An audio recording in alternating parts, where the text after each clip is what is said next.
what people have also said about the church, because we are also saying this church is also another field where children are brought up. I remember when I joined this church way back when my mother was not coming to this church. We want to thank those ladies we found in church who brought us up, and we are what we are today kwa sababu ya wale wa mama tulikuta kanisani. And I thank our leaders here. Some of them are coming here and their mothers and fathers are not in this church. So church has a great influence. And Bill Graham says the greatest legacy one can pass on to one's children and the grandchildren is not money or other material things, but rather a legacy of character and faith. Legacy of character and what? And faith. This church, if we train our children character, if we train them about faith, we will have left them with a legacy that will transcend into generations to come. Another person in the world has said this: the church is not a gallery for the exhibition of eminent Christians, but a school for the education of imperfect ones. So these kids are coming home with their characters. I have seen one that we have struggled with, who wants his own way. But this is where we will train them to become very perfect people. They are imperfect. This is a school.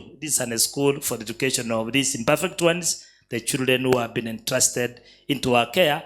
And the care must be seen now, even as we take care of them. The church is God's nursery for growing souls. That is what somebody has also said. Then it says that we take responsibility and grow them up to become very responsible Kenyans and the children for Christ. Then we say children are not a distraction from more important work. Do you remember the time of Jesus? Children were coming to Christ and the disciples were sending them away. And Christ ordered, let the children come toward. Do not turn them away. Let them come to me, and they bless them. So, church, these children that have been brought here, whether they are yours or their parents are here or they are not, these children are not a distraction from more important work.